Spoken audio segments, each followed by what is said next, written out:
Fiduciary may be a fiduciary and wear their fiduciary hat with you and do what's in your best interest, but you need to buy something that's going to have a sales incentive. So they'll take off their fiduciary hat and they'll put on their broker hat.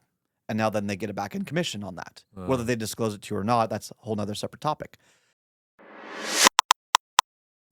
Welcome to How to Retire on Time, a show that answers your retirement questions. We're here to move past the oversimplified advice that you've heard 100 times. Instead, we get into the nitty gritty because the truth is there's no such thing as a perfect investment, product, or strategy. In fact, there's no such thing as a riskless retirement. That's why it's so important to put together a retirement plan that's designed to last longer than you. Text your questions to 913-363-1234, and we'll feature them on the show. Let's jump in. Hey, Mike, do fiduciaries have conflicts of interest? Yes, they do. So they're not immune to it? Everyone has a conflict of interest. The fact is, will you admit it or not? Okay, yeah. So fiduciary, the word, which is kind of a funny word, it's written in Latin, based in trust. Okay. That's where fiduciary or fiduciary whatever comes from. It's Latin. Okay, right. Trust. Legally speaking, fiduciaries are supposed to put your interest ahead of their own. Okay, that's how it's supposed to happen. Yeah. The problem is there's all sorts of workarounds like dual hat disclosures and so on. So let me give you an example. Okay. A fiduciary may be a fiduciary and wear their fiduciary hat with you and do what's in your best interest, but you need to buy something that's going to have a sales incentive. So they'll take off their fiduciary hat and they'll put on their broker hat. And now then they get a back end commission on that. Whether they disclose it to you or not, that's a whole nother separate topic. There's also the insurance issue. So a fiduciary, Series 65 and all, put your best interests ahead of their own. Yeah. They may take off their fiduciary hat for a moment and then sell you an annuity, which will give them a back end commission as well.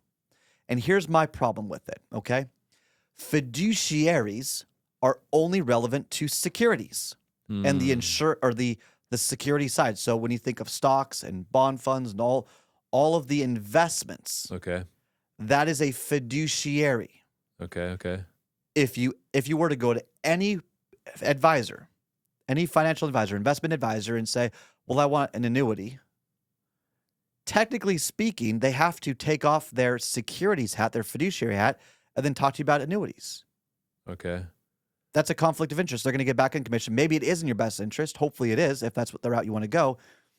But they're still going to get paid on it, and it creates all sorts of issues in the original fiduciary mindset. And then you get other people say, well, we're fiduciaries. We're pure fiduciaries.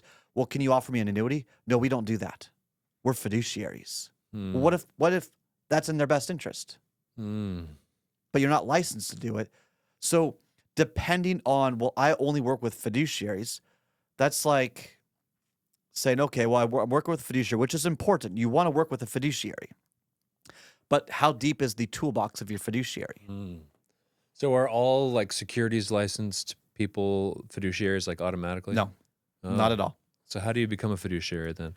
A fiduciary license means they have a Series 65 or a Series 66 license. Okay. Now this gets a little bit more complicated because a Series 65 license is under the structure of a registered investment advisory practice, so an independent practice, kind of like Kedrick Wealth.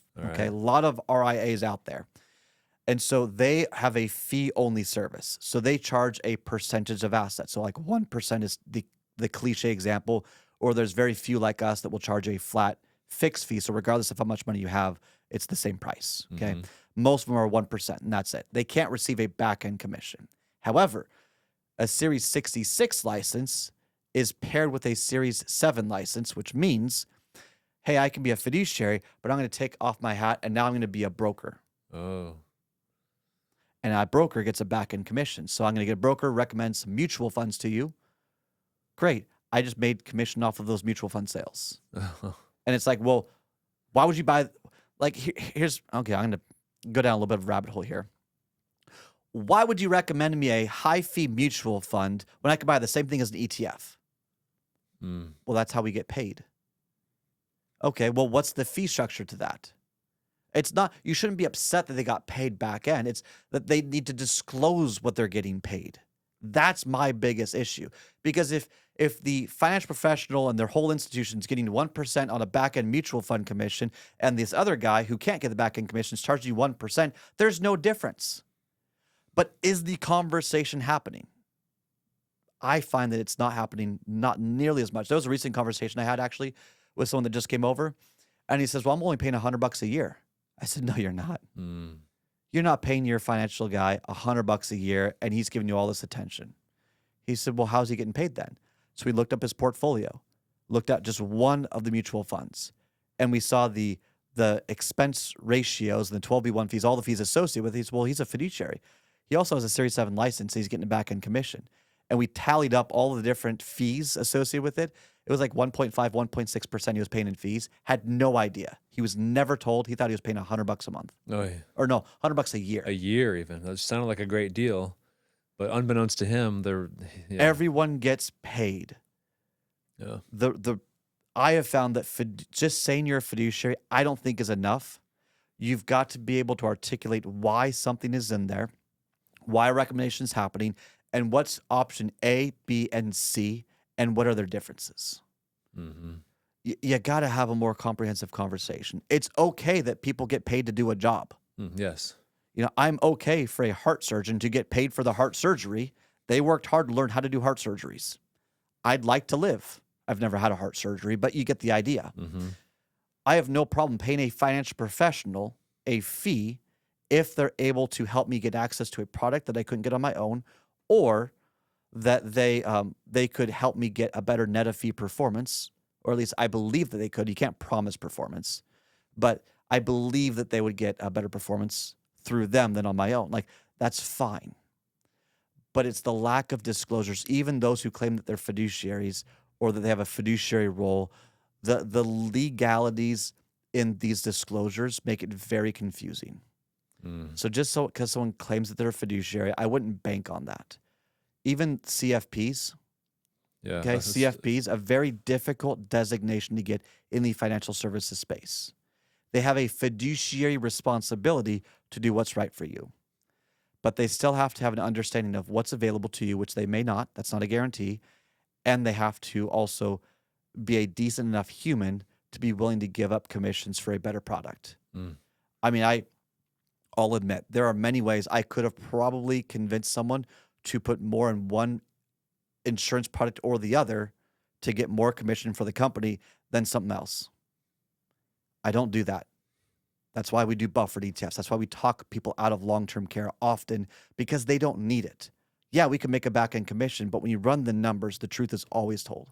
And so it's something that's important. You've got to be able to say, well, what is this? And then time equals trust. Spend time with them. Yes, they need to be a fiduciary, but see how deep of a fiduciary they are. How much trust is being built? How much transparency are you getting? How open are they about how they get paid, how other people get paid, and the differences? I mean, don't rely on titles. Look for character. So important. I'm Mike Decker here with David Franson with Kedrick Wealth, and you're listening to How to Retire on Time. Hey, thanks for watching this video. Make sure that you like and subscribe first, and then go to www.retireontime.com to grab a copy of my book, How to Retire on Time, take a few courses about retirement, join my newsletter, and so much more. Now, if you want to work with one of our advisors here at Kedrick Wealth, who can help you put together a retirement plan that's designed to last longer than you, just click the button, Get Started. Everything we do is intended to help you retire on time. We hope you enjoy, and we'll see you in the next show.